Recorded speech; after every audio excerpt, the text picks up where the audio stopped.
Thank you for joining us for this event. We have the great pleasure of having with us today Professor Shashin Wei. Shashin Wei is Canadian Research Chair in Media Art and Science and Associate Professor of Fine Art and Computer Science here at Concordia University. He was trained in mathematics at Harvard and Stanford Universities.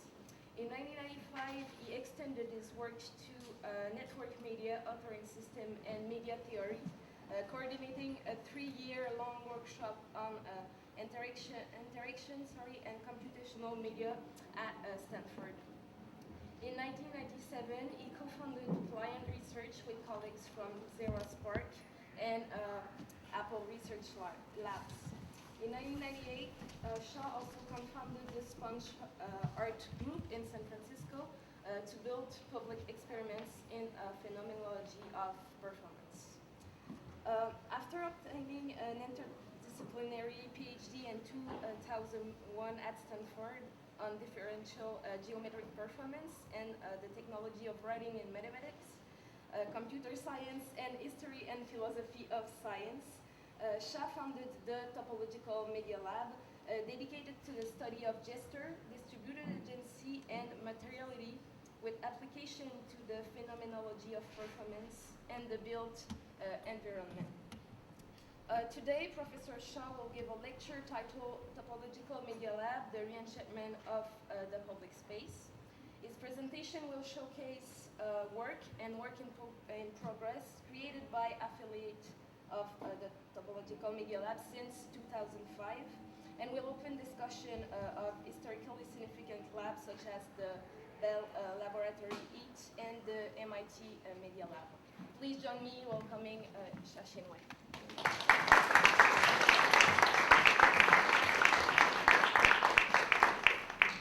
Thanks very much for coming, everyone.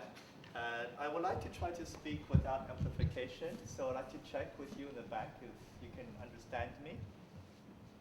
Okay. All right, because I can sound like a speaker if you want. Okay. All right.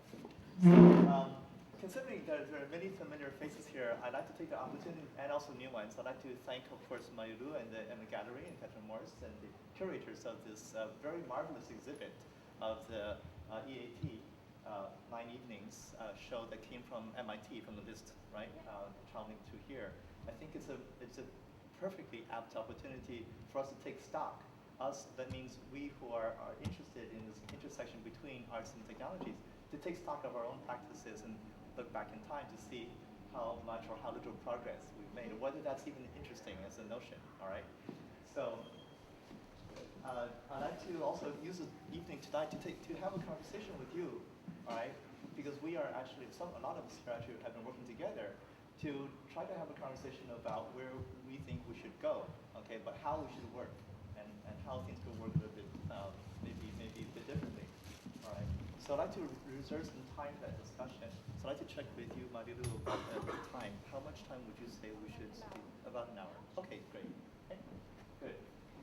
I'd like to thank very much the team of people who are here with me tonight to work. Maybe those of you who are in the TML can raise your hands now, so we can just recognize.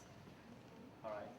So there are a bunch of us who are here. Yes, also guests, and Josiane. So I'd like to thank all the TML labbers for coming and basically co-presenting with me tonight. Okay. So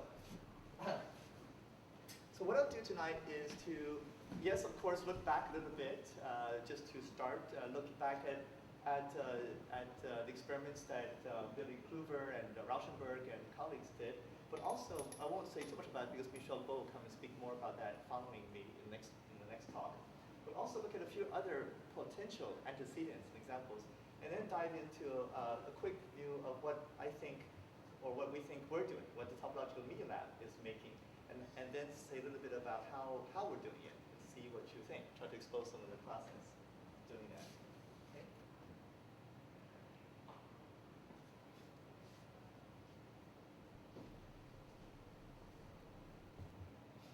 So, first question, is the experiments in art and technology, are they antecedent? Okay, if they are antecedent, are they a positive or negative precedent for us? Okay, you know, what was it actually showing that we could In fact, if you look at the catalog that's come out, the handsome catalog that's published with it, some of the critics were commenting that the 9 evenings in theater and engineering were neither innovations in theater nor innovations in engineering, right? So look at the comments by Brian O'Doherty and also implicitly the review by Lucy Dippert. That was part of the point of their commentary. What was a boundary object? I'm going to be very fast. In fact, one of the other articles pointed out that the boundary object for mixing these two communities, artists and engineers, was the diagram. This is what Schneider came up with as the innovation, right? His contribution as a systems engineer was the diagram. I will talk a little bit more about that. But what could be a boundary object for us, a common object for us? I would propose that it's something different from the diagram, at least for people working in TML. It's not a diagram. Diagrams are means to an end. But this is a typical picture of such a diagram that Herb Schneider made for Steve Paxton's project. If you look at it, see this dashed line here? It's very indicative. This side is the control system. This side is the stage, performance area. So already it gives you some idea of some fundamentally traditional, conventional ways of cutting up a space into the performance area and the control area.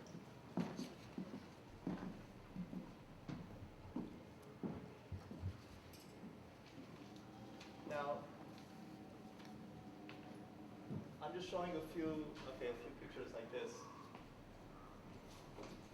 of the kinds of works that was happening with the in the army to just refresh your memory, since you have the exhibit around you, all right, and the videos behind you. These are some of the works that were done in the army in 1966 in the course of the 9 evenings. This is one of the more repeatedly the more successful ones, the one that Robert Rauschenberg did with 3 acts, so to speak. The first act was a tennis match. Second act was done in darkness with hundreds of extras that came on stage, and they were tracked, I believe, by infrared techniques to give you some idea of the ambition of this work.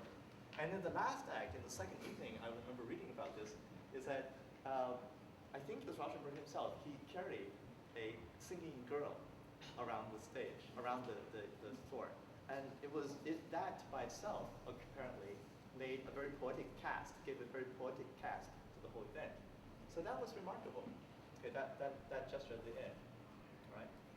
So this shows, thank you. This shows the work by Steve Paxton. I mentioned this. I would like to point this out also because this is interesting that this is one of the 2 or 3 works that did not draw lines between the audience or spectators and the performers. I put it this way, and it was very much architectural. Okay, this is a look ahead to some of the work that I think the Topological Media Lab can go into as well. Now, an analogy.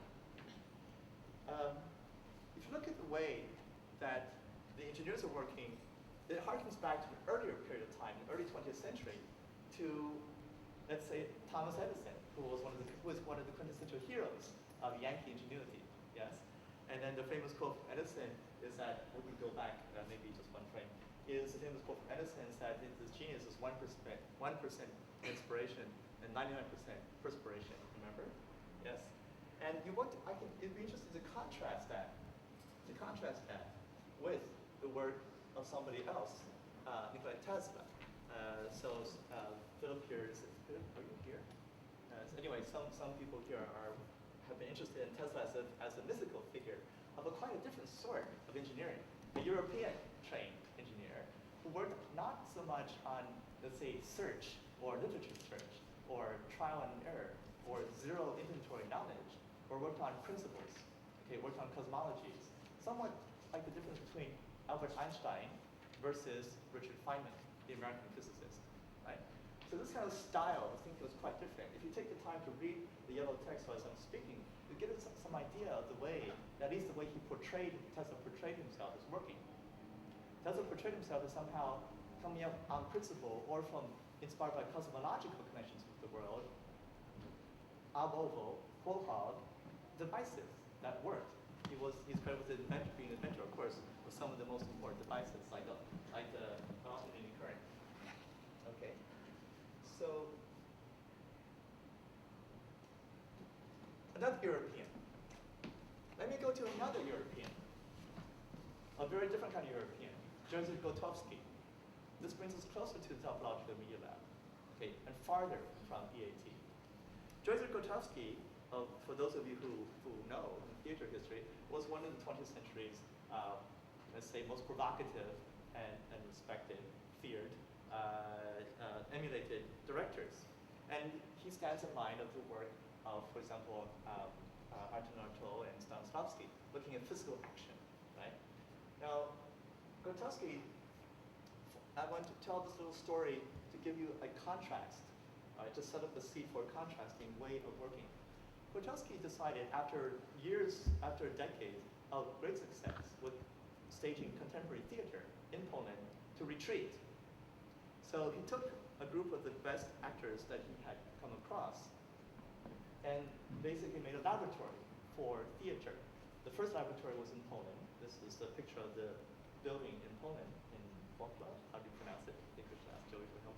But also later on, he established laboratories in the United States after he got the MacArthur Award, and then Concordia in Italy, where there's still a center for Grotowski studies there. Now, in this kind of laboratory, the point of the laboratory, the point of exercises was not to give artists a bag of tricks, was not to invent techniques, okay? Not to invent theatrical gadgets, so to speak, all right? But to understand the self, in this case, the self of the actor, okay? So what is the essence of acting? What is the essence of theater was something that the laboratory was trying to understand. And they did not do it in terms of production. They did not actually do this work in the context of a timetable for public presentation. They did it really 365 days a year, 7 days a week, on and on and on and on. So they became exquisitely virtuosic in the use of their own bodies. It was poor theater. He called it poor theater because he didn't want to compete with television, radio, and all the new media technologies because there was no point to that. Basically, that was just noise. It just got in the way of the essential research question, which is what is the essence of these kinds of phenomenologies of performance, okay, for him.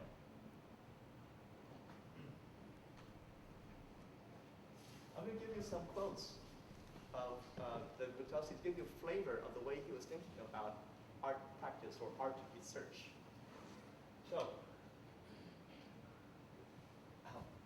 the last one, I guess it's the last one for that frame, gives you some idea of the way that the actual seriousness of the approach this question.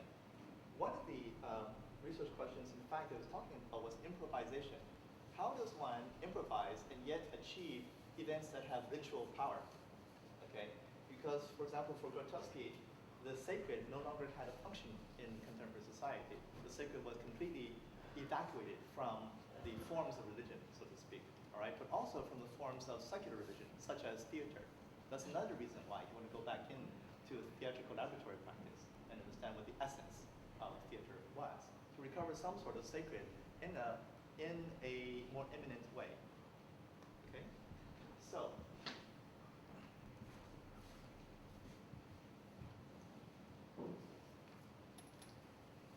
This is a very, if you look at the way that the demand he's making upon his researchers, it's a lot more than what we demand even from our graduate students. Okay, maybe it is about the same level of demand actually, which is not to think about it. But he's asking for basically a way to do the work not coupled so much to exigencies of market, if you want to put it in contemporary language. On the other hand, he was very interested in, remember I said improvisation, in this possibility of doing spontaneous work or improvised work over discipline. That is, on top of a lot of practice or research.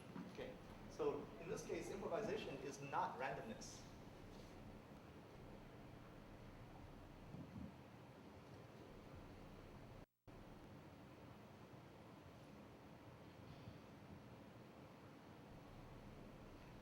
This is just to give you the quality of language, all right? I want to pose this example as a contrast, as a pole, very distant from Edison, very distant from Bell Laboratories, okay?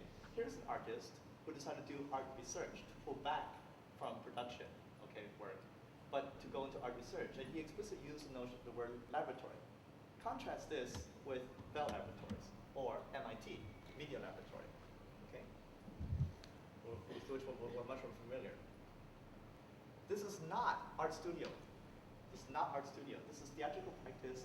In the sense that this is like engineering practice in that it is collective research. Okay, this is work done in a group.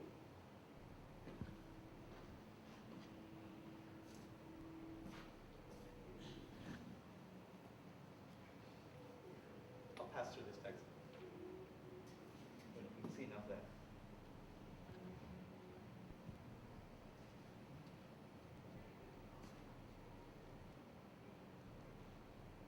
Now, we pass the TNO. What about the Topological Media Lab? I often say the Topological Media Lab itself is an amalgamation or draws inspiration from 3 sets of practices. We're consciously trying to shape them into something that we can use today. Okay? One is the industrial laboratory. It is a laboratory. We look at engineering practices. So that's very collective. People are very good at divvying up the tasks, assigning roles themselves. People are very good at making milestones and meeting the deadlines, etc. Okay? So there's a good degree of collaboration happening that's just endemic in engineering culture. It also happens in professional theater practice. It also happens in professional dance practice. Okay? These ways of professionalism are very common in those kinds of communities. It's not so common in studio art practice, which is still much more of a single author work. Also not so common in humanistic work. Okay? Of course, the advantage there in studio practice, which is the second domain of practices, is it's very intense work. You can do a lot of very intense aesthetic work and political work if you're working on your own. The third source of inspiration for practices is the pre-industrial atelier. Okay? I really want to emphasize pre-industrial, or what Brun Latour would call a-modern, the a-modern. So this is a set of practices that's not directly coupled to exigencies of market. Okay? So IP has no role to play at all in the internal valuation of the work or the motivation for the work. Okay? This is a very important point for us today.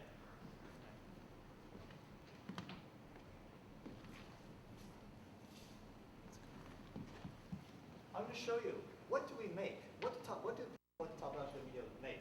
I claim that what we make, what we're concerned with, is not objects. It's not objects. It's not specific techniques. It's not exercises. It's not gadgets. Okay?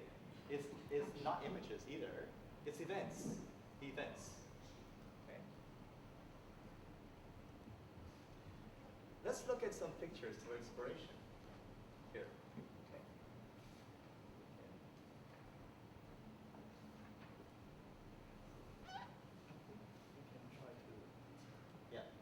Computer-driven media are changing our environment, delivering images and sound and moving objects with ever greater complexity. Given that increasingly complex information technology verges on overstepping the limits of what we can manage and understand, we face the challenge of building and inhabiting such spaces in ways that can make sense to us individually and collectively.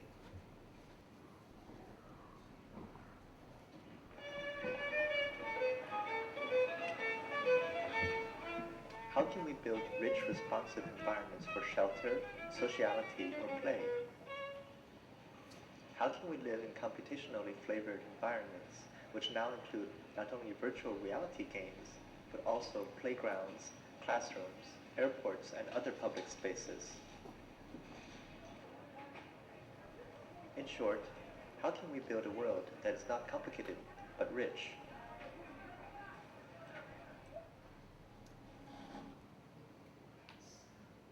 That's the basic question.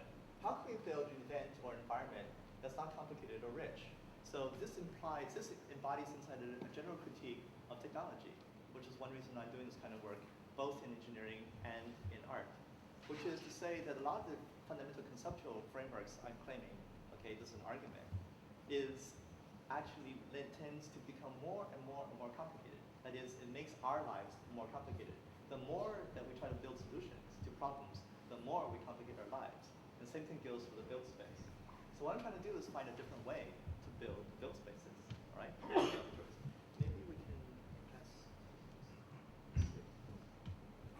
Some of the events.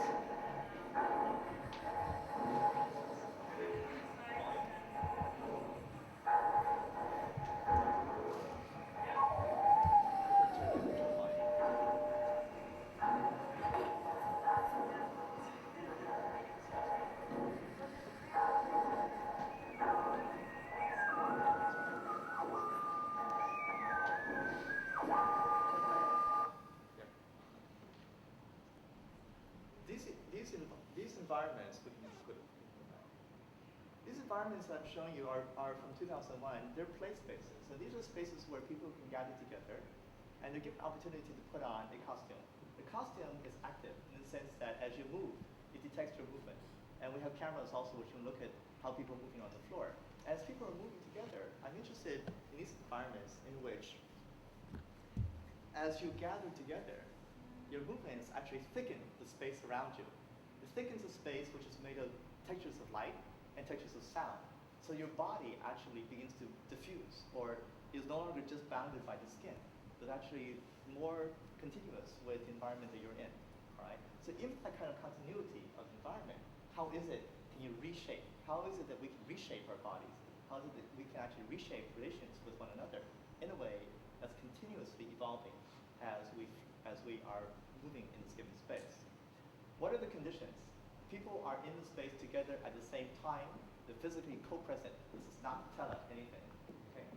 This is also a condition where people are not required to use language. We bracket language temporarily, just as we bracket body temporarily. Also, this is a condition where there's no division between spectators and actors. There's no stark division between the creators of the act, okay, and the people who are so-called recipients of the act. Because that's how it is in everyday life. If you have a dinner or you're going to a restaurant, you don't say, okay, I'm now going to be planning the meal, what to say next, and then you say it. You don't do that. You just talk. Okay? Just create the conversation and go forward. These events come at different scales. The first scale is pretty small, 3, 5 people. They can be quite large too. In the Hippodrome, in this case, 30 feet by 40 feet. This is work with some friends in Europe called Foam, Maya Kosmanovich. We can pass on. Okay. They can be also scaled differently by the body. So in this case, it can be something where one body stepped in. This is work with Chris Salter on our Farabough from Sponge that we did, again, 3, 4 years ago, 4 years ago. Okay? Or, we can now pass on. It can be everted to public space. The same kinds of questions about immersion you can also ask not inside a tube or a box, but everted to the whole city. Then it becomes quite interesting. So if we have this concept of, let's say, immersive environments, does that concept make sense even if the environment is not a box anymore? Can we have a sense of immersion when we're just walking down the city street? Think of Benjamin and distraction.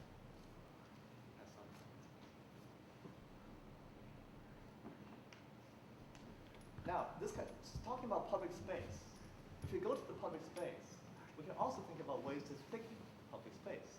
This is work based on some technologies that Jason Lewis developed that I used back in 2001, 2002 for a project called Farabough. And here, the idea is that you're speaking, as you're walking around a given space, let's say you're in a cafe, you're speaking with each other. Your words, let's say your words which are just verbal, right, just oral, they get deposited. You can see them on the surfaces around you. They begin to coagulate. They become text. And the words, the glyphs that float around you, if you shout, they become chiseled and very large and deep. If you whisper, they just flutter like these. Okay? So think about that. What would happen if the public surfaces themselves would register your speech? So speech partly becomes writing. Writing partly inherits the prosody of speech. So it blurs the line between the writing-speech barrier that we hold so dear since Derrida. There's no reason to hold that so strictly dear with it. Just because for analytic purposes, we have such a distinction. This gives you an idea of what we can do with technology that's both critical and aesthetic.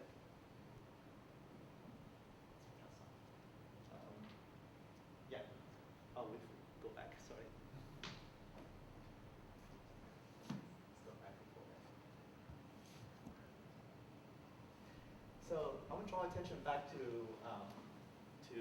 both friends now. I said, these are all events. If you look at this level, we don't really need to talk about the particular technologies, whether it's a parabolic speaker or using wireless sensors or what. The focus is the event, is how to create events which have some sort of marvelous power, marvelous effect. If we look at the work by Alakal and Gins, the artist in New York City, they built these spaces. If you can see this, you've been looking at it for a while. What is this space? Really? It's a Japanese garden. the classical raked sand garden, but they wrapped it into a cylinder. You walk into that. Anybody seen this thing? It's in Japan. Okay. You walk into the space. It's a photograph. Those are people there. You look above you, you see garden. Look to the side, you see garden. There's garden everywhere. So what have they done? They've taken this question: what is a Japanese garden? What's the essence of a Japanese garden? And they question it. If you wrap it into a cylinder, so there's no sky, there's no horizon, is it still a Japanese garden? Is a horizon necessary for a garden? That's an example of the kind of question we can ask in art research. And they built it.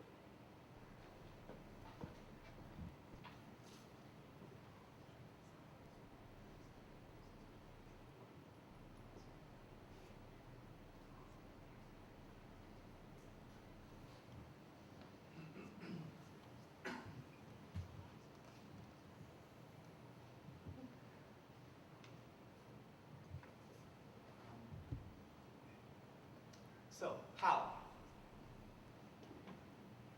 An event. An event is where people get together a certain amount of time. Usually think of it as audience pays tickets, gets in there, goes away after 2 hours, and leaves. But the event actually lasts for months. The time it took to produce the event, right? During that period of time, we had people come in, graphic designers, acrobats, whoever, some engineers, some not engineers. That's all part of the event. So the way that I like to think of the event, and an event is basically a period of time where people from different communities pass through, and they spend a certain amount of time together. Some people, yes, only come in the door for 2 hours, but other people are with the team, let's say, or actors come in for the last month. They're together in this event for a month, 2 months, a year, 3 years, 10 years. If they're graduate students, 4 years, 5 years. That's all part of the different kinds of events. And what happens is ideas circulate from community to community this way. And these ideas are circulated because you're together for a long enough period of time so you can begin to understand each other's context. We cannot just establish context out of nowhere. It has to come from some sort of encounter. Right? So for me, the most important product, you might say, from the TML, aside from making events, will be the transformations of people. It's the transformation of people coming through these events. That's the result. That's the result. With EAT, look what happened. If you interview people like Billy Kluver or Schneider afterward, they still went back to being engineers. If you interview people, if you just look at the careers of people like Yvonne Rainer or Rauschenberg, of course, some of those people, like Rauschenberg, had already extensive experience with engineering, but most of them went back to the practices. It was not transformative in this way that I'm proposing to be transformative. It couldn't be. How long were they together? A few meetings over 9 months. Okay, let's say. And also, the relationship was a relationship of client. It's quite a different relationship.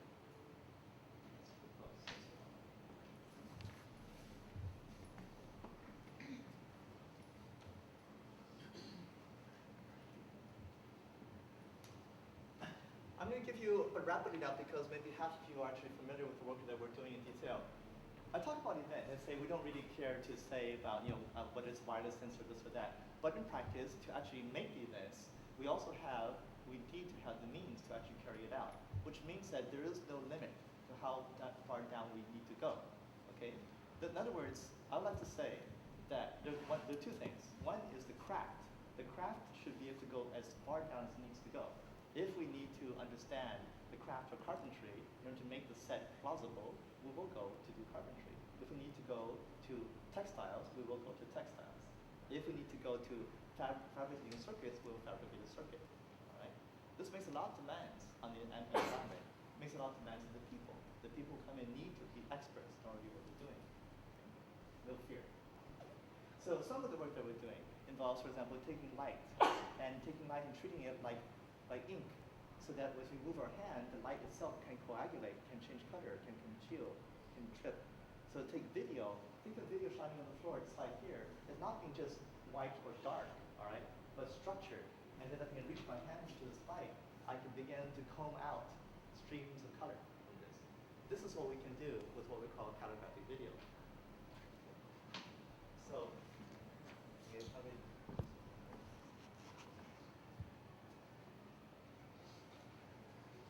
plenty of these different kinds of, I think we have some more questions. We're out of sync here, right? We can go forward as we sync. We can go forward in the slides. Some of the questions we can ask with these kinds of techniques, all right, is what is agency? What's materiality? What makes this light seem material or immaterial to me? All right. What makes it seem like it's reacting to me? This question, agency. And what is a gesture? How do I move that makes it an intentional gesture, that I mean to do something like this, rather than just moving randomly? Okay, these kind of questions. Leonard is here in the audience, in fact. So to give you some more specific look at some of the kinds of ways that we can treat light in PES. In this case, we're looking at light as if it were magnetic.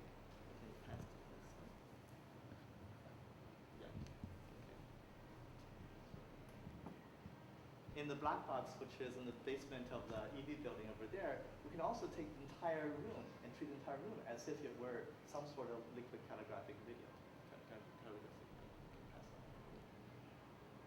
Okay. We can do similar things with sound. That is, as we move and make gestures, how is it that maybe what I'm wearing or the way I move itself can be reflected in the texture of sound itself? Just as you can nuance your voice, right? Sound is not just maybe pushing a button and hearing a sound effect, because you don't talk like that. Only in games do we talk like that. You push a character and the character gives you back a canned response. But no, right? We can make prosody. We have prosody. So how can we actually make all sorts of sounds with prosody? This one. Yes. Let's see.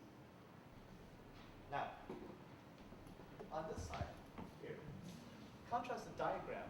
We can pass back, refers back to the other diagram. I can show you two diagrams. The Schneider diagram, one more. Yeah, this one, okay? Remember, you've seen this before. This is the diagram that was a boundary object I claimed that Herb Schneider used to communicate between artists and engineers who were not able to communicate with each other, all right? What is it? If you look closely at this thing, it's a bunch of boxes that represent gadgets, machines, okay? The diagram on the left-hand side is a working diagram from the design session that we had in Banff for the tea garden, for the environments you saw earlier, okay? What is this diagram talking about? If you look at if you try to read the text, what it's talking about are not machines. They're actually experiences. For example, you can say, at some point, I can't even read it myself. They're experiences, it's states of experience. So sometimes it can be that the room is very nervous, the room is very, very, very calm, or this room is monstrous in some way. It's metaphorical, all right? But it's not gadgets, it's not devices. So the diagrams there are quite different that we're talking about. That's the kind of technologies that we're building in TML, is how to go from that diagram, those kinds of diagrams, which are experiential diagrams, to effects. Okay. So I claim that the boundary object in the TML is not a diagram, okay, which is an abstraction, but the actual event. We're making an actual event. It's quite different.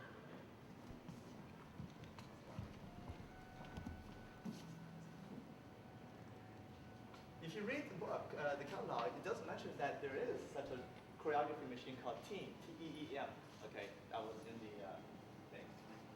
That's what these kinds of diagrams all put together gave you. It is a gadget, it was a large machine, a large set of plugs that allow people to connect, let's say, some sensor, a microphone or something, to turning on the light. But it's like a big switchboard. That's what it was. And it was not really a living system. It's not a system that can change its behavior over time, which is what we're talking about and what we're doing in TML. So now I just want to show a few pictures of recent work to give you some flavor of what you're doing recently. I think we need to, on your side, we can pass forward.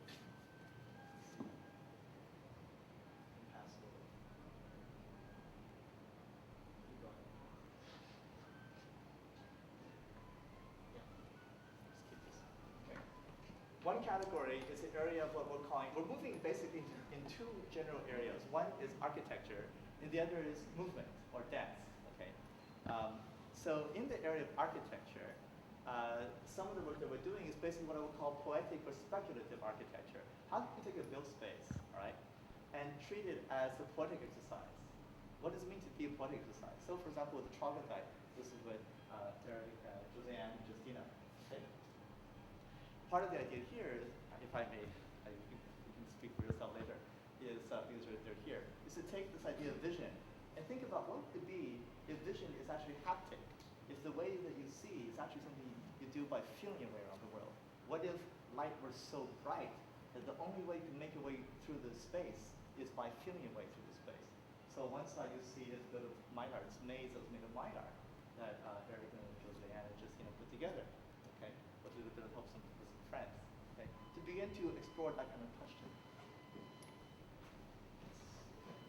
We have more architecture. Yeah, this is the work with Patrick Harrop. Patrick Harrop is an architect from University of Manitoba, and he and Ted Kruger from RPI, another architect, associate dean there, came over and did a quick experiment of 3-day, very intense workshop with inflatables and hacked toys, trying to animate inflatable structures. Okay, 3 days, and they got these things working, not 9 months. Let's keep going. Marussia Levesque, with many students, who was working with she was working with Jason Lewis in the OBX laboratories as a side project. We decided to look at this kind of question: what would happen if we took the building and thought the building is a puppet, like a marionette? Okay. Usually buildings are big public spaces with big labels, and they're 25 stories out of reach. Okay, say SunTrust or Bank of America or whatever. So the public space is labeled by very large forces that are completely beyond my reach. What if my so-called voice were magnified to the scale of buildings? What if I could puppet a building and say, "Hi, how are you doing today?" Okay.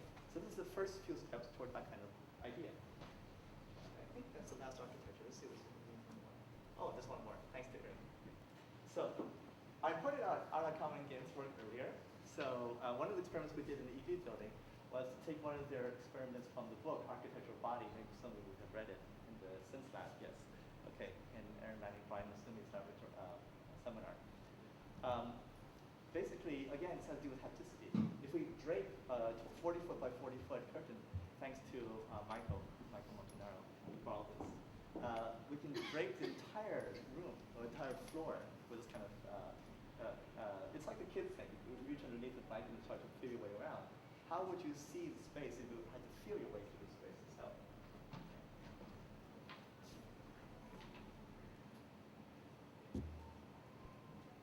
We come full circle back to performance.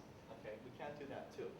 Putting these things together again, we come back to now events, which the question here is, how can we put this all back together again and make events that are powerful, that are very compelling, that are as compelling as the events that were created by people like groups like Sankara Juku, or Bob Wilson, or Beckett, or Beck were, or Pina Bausch were for their audiences. Okay, but thinking in terms of Artaud, how can we take these mise en scène, the technology of performance, and bundle it in these ways that are simultaneously experimental, right? They're not just recap, experimental, right? And have this study power. This is the goal that we can begin to come back to now, I think, with the TML in these next couple of years. We have enough talent here in Concordia to do that. Working with the other stream I mentioned before is working in movement. So Michael Montanaro in the back has been very, very generous to work with us for the last now more than a year. So, and we're looking forward to working with more artists who are very established, who come with us, but are willing to work in an experimental way. In other words, to question the terms of their art, the terms, the foundations, okay? It's not enough, for example, to think of a dancer moving in a room just on their light and say, I make a move and everything else, the lights do my will. You know, I move, my shadow follows my movement like this. Look, if I do this, okay, this already happens. If I'm a dancer and move like this, the shadow slave to my hand, it's already responsive. It's already interactive in that sense, the trivial sense of cause and effect. It's much more interesting. If I move like this, my shadow does something else. My shadow detaches itself from me and begins to play, Peter Pan, huh? Begins to play because it has an agency of its own. It's even more interesting if we were all moving around and our shadows collectively become something else, an elephant, right? Not human anymore, a balloon, who knows, okay? Then it becomes progressively more marvelous. That's what we're trying to do with these kind of technologies. recently working also with Mark Sussman, who I don't think is here. Why are we interested? Am I interested in inviting people like Mark Sussman here as well? Is because it's poor theater again. Why do we need to always build virtual reality? This is a rant, okay? We don't need to build things big. We can also build things small in all sorts of senses, but deep. If we take a small scale box, paper box, and we make little puppets, and we move them around, but with a lot of intensity, careful thought about the rich media that we can populate the box with, then we can begin to ask questions about theatricality in a condensed form, in a poetic form. So this is another aspect in which I'm trying to explore. Also, we can learn, we in TLL students can learn from the puppetry students from drama, how to make very, very intense moments, dramatic moments.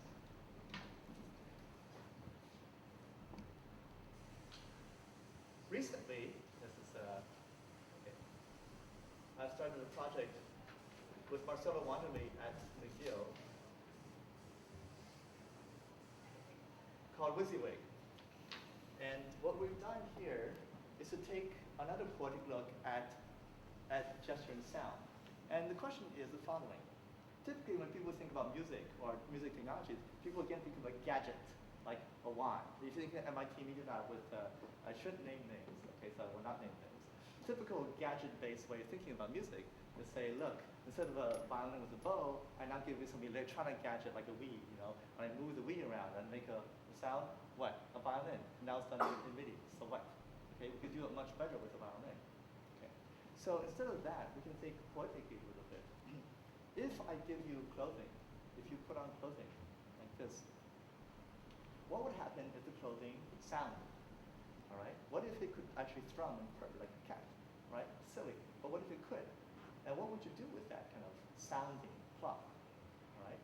So that was the beginning of this idea for the WYSIWYG project that is funded by Hexagram. And fortunately here, one reason I came to Concordia is that we actually have a lot of expertise and talent actually realizing these kinds of dreams as poetic experiments. So it was with Joey Brzozowska and the Electrosoft Laboratories, we were able to build some of these experiments, working also with Marcelo Wanderley and his students from the Music Technologies. Putting this together, let's see if we can show, I think, wait, let me just go back. I'd like to show you the third generation of what we have. So maybe Margaret, you and the folks can unroll. This is the third generation of what we've been able to build with Joey's lab.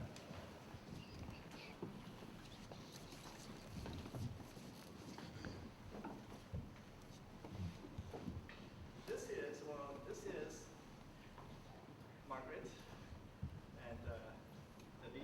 Okay, so Margaret was able to weave on a jacquard loom a tapestry where, first of all, as woven cloth is spectacular. Okay? But these birds, they're birds, yes, they're birds, but they're also, they've been made to detect proximity. So as we walk past these birds, we will hear sounds. Okay? So as we manipulate this cloth, the cloth itself will start to sound. Okay? So just imagine what we can do with this kind of tapestry. Okay? So this is based on a lot of prior work by Joey. I'd like to thank Joey for this work, okay, and Margaret very much for this. So the idea is now to take this kind of work and make poetic architectures. Okay? Simultaneously working with people like Michael, we can work with people who are trained performers and with people who are just passers-by like me. Okay?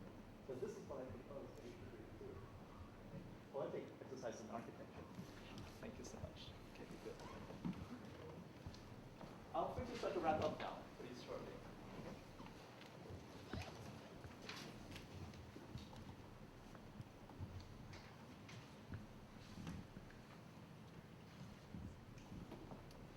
I'm not sure we're able to dwell anymore on the differences between the way that EAT was structured and the topological Bina was structured, but rather just move on and try to connect positive lessons from this.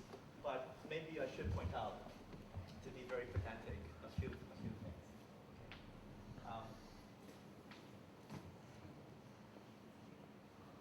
I think maybe the most important is this one. Okay. Where we're talking about basically a continuous stream of work, or many streams of work, some of them leak into each other, and they go on. It's not so much the goal of making a particular gadget or particular object. Okay? This is a beautiful object, but it's part of a stream of work about continuity of gesture, continuity of space.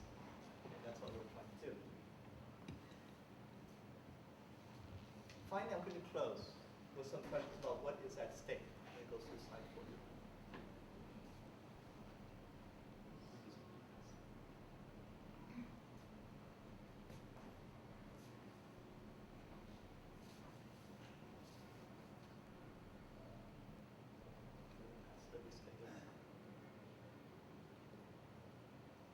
I'm going to show you a few seconds, for moments of basically behind the scenes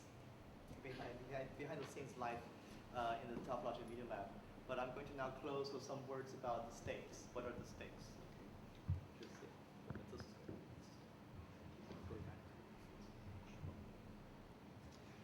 A well-known work, okay, The Passions by Bill Viola.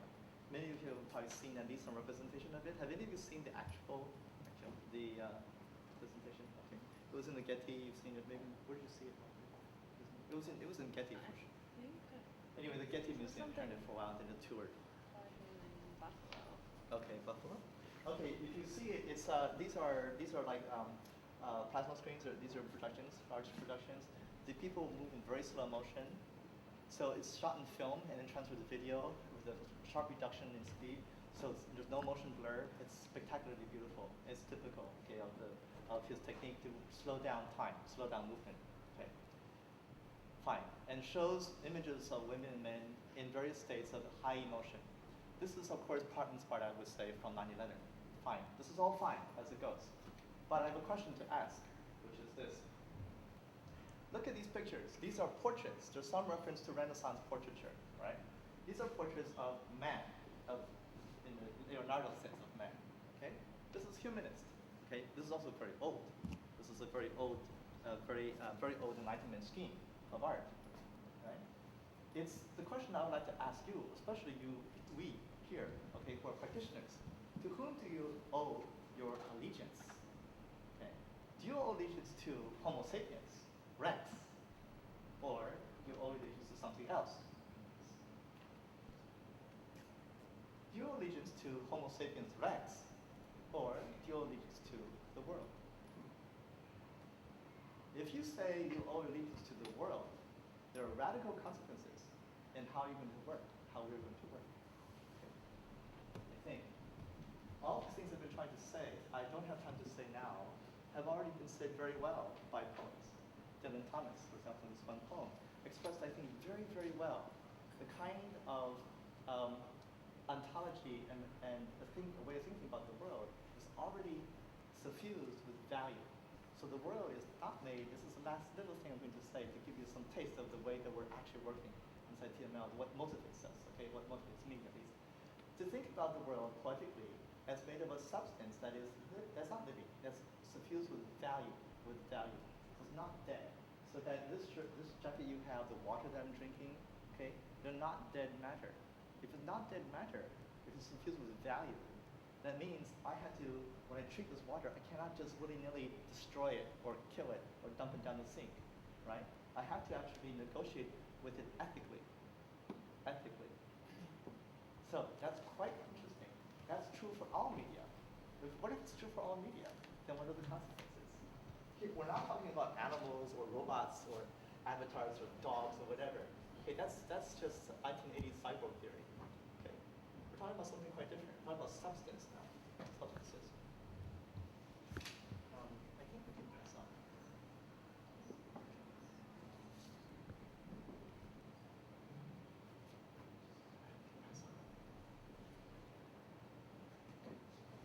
So that's the question I'd like to leave you with, really, is that it's possible to do an experimental practice, okay, that's simultaneously aesthetic, it's also got engineering in it, really, that actually can rise to that kind of challenge. Not to think about the world in terms of objects or devices or techniques or tricks, right, or IP, right, products of one sort, intellectual products, aesthetic products, whatever, okay, but in terms of thinking about the world as a substance that's suffused with value and therefore is ethical. therefore it's both aesthetic and ethical. So from which we can shape, we can make in the course of our weavings around each other, we can shape objects. It's not that objects don't exist, objects do exist. But it'd be interesting to ask, how do objects come into being? And how do objects go out of existence? Objects could be your bodies, it could be a law. These are all objects. So that's my question to you. Thank you very much.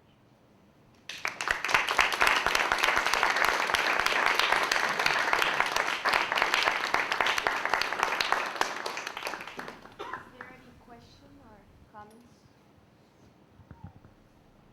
Yeah. I guess my question is related to the questions of duration. Duration time. In relation to your points about transformation. I think people working in this field very well know what kinds of transformation may occur when working in a group of artists or engineers and all these different kinds of backgrounds together and how exciting. But how do you see the audience's side in terms of duration? Because we do work together for a long time, but then when the audience come into our creations, they are there for a shorter periods of time. And my question is actually related to this idea of design and architecture, something that is more embedded into everyday life. And how do you see that in relation to It's a great question. The question is duration. How can we deal with this question? Well, one of the typical conventions for art reception, let's say, is we approach, let's say, a piece of work on a wall and we see them gathered someplace for a relatively short time relative to my life, right?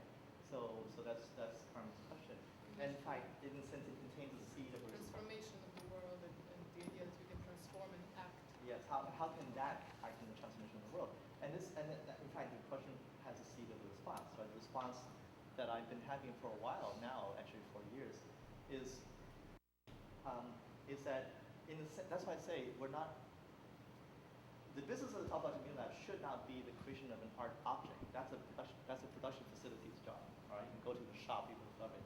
Okay, in the course of the work, we can make art objects, we can make events to the world that have the highest possible artistic standard. But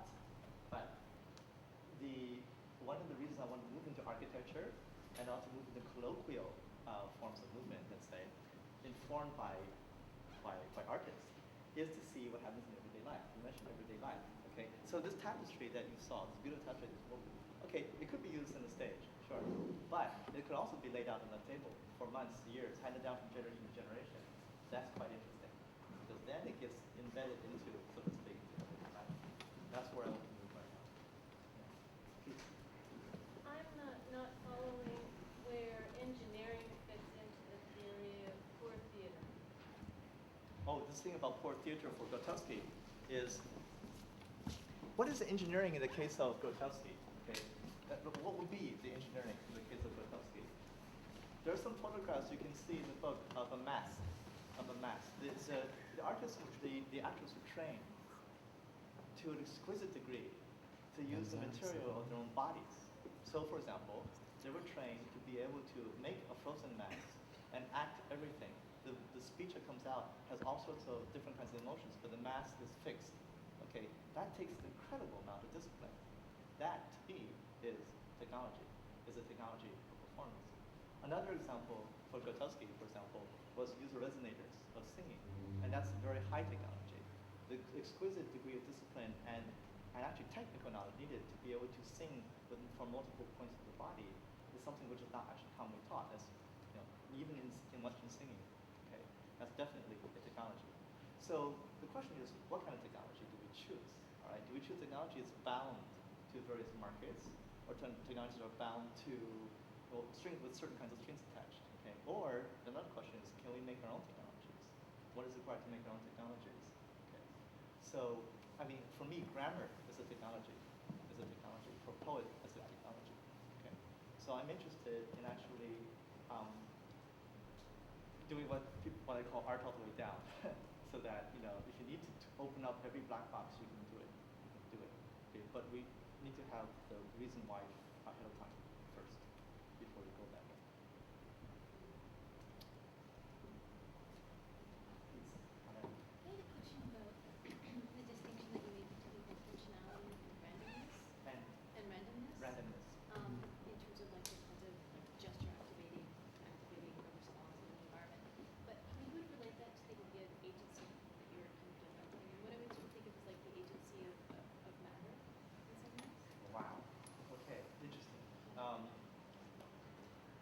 Okay, intentionality. With self-guided instructions, let me just say one thing first, and you remind me when I put this together. With this question about agency, intentionality, and randomness, okay, they're bundled together. Where does it come from? If you go to a room like this, and we go to a door like this, and then we walk to the door, and the door will open automatically for you. What if you're just walking to the door, we don't intend to go through? How will the door know that? It can't. It doesn't know that. Okay? And what about between two humans, right? I can do something and not mean it, right? I can say something and not mean it. Or I can say something in quotes, right? So even for a human, it's not easy to tell with intentionality. So it's hard, even philosophically speaking, it's not a solved problem, right? Philosophically, intentionality is actually an open question. That is, one being cannot really know indubitably the intention of another being, if you just treat it this way. So I think it's interesting for the engineers to be more modest and say, okay, we're not going to solve this problem. But unlike the people who are thinking about AI, all we would ask is something more modest. What are some correlates? What is correlated with degrees of intentionality? So for example, maybe if I walk like this and I begin to move in a certain way which is more correlated with some, let's say this kind of swinging of arm, that becomes to draw out some kinds of sounds which are more like speech rather than noise. Okay. So then if I notice that, then I can play with that degree of response and then can so-called deliberately do it again. And then call out further aspects which are more and more and more and more pronounced. Okay. So in other words, it's always embedded in performance, in the actual act of the processual act. Okay, that's how I want to treat intentionality. Agency is found into the same way like that. So for me, randomness is not even part of that. It doesn't need to be brought in as a term. Randomness doesn't need to be brought as a term. It's just as noticing. It's kind of noticing that we can play with. I know it's the beginning of the conversation. We should talk about it. It's just the beginning. Yeah. Please. To continue about what you said about Reconsidered's works, are you interested about Eugenio Barba's work? You have Topological Brazil. I think about what you said about this technology, about coaxing and creating presence. I think that Eugenio Barba's what he did that is very strong, according to what you said about do we choose Homo sapiens rex or do we choose word? I think that when we search around technology through the links with the world is really interesting. Very much so. Yeah. Yeah. Very much. And it's part of the generation also people like Paulo Freire with education and also a brand of American kindness. There's a lot of commonalities for that, sure. And after all, Barbara studied with Reconsidered, so it's carried on that. For sure. Absolutely. Yes. There you go. This one's only just beginning to come out, so I may have to explain it. But in the world that you get to through this, I'm not interested in where is engineering, but where is mathematics? I mean, it's quite wonderful because all of these questions are deeply mathematical, and yet the end result is the antithesis of mathematics. The end result is what? The end result is the complete absence of mathematics. You move the total other end of the spectrum from the point of mathematics. So your source material becomes the absence of the heart of your piece. I thank Tom for calling me out. Okay, so actually it's there. Yes, of course, it's there. But the way it's there comes through people like Jean Petitot and René Thom.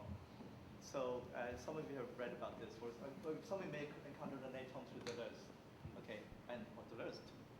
But specifically people like that, and Gilles Châtelet. How? That's another talk. But how? Okay, the last thing I was talking about was this thing about the substance, plenum. Okay, I'm saying I'm interested in how objects come into being and how objects dissolve back into the background of life, let's say. Okay, to use the Deleuzean language. How is the question I think which we can answer either in terms of engineering, that's not so interesting to me, or in terms of mathematics, which is much more interesting. But I want to be very careful because it's not a structuralist thing.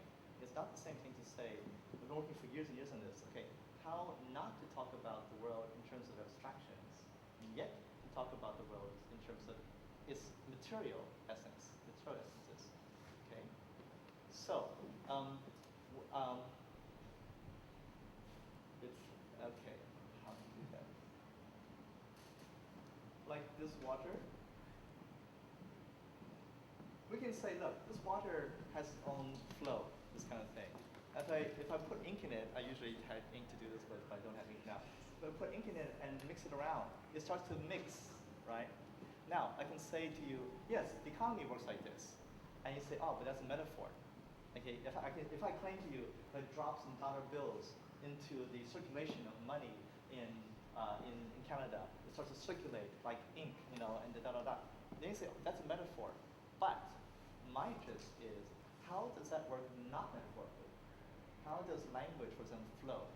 Not metaphorically, but actually, substantially. To do that properly requires thinking along the lines that I think about in terms of topology, which is why I call this laboratory the Topological Media Lab.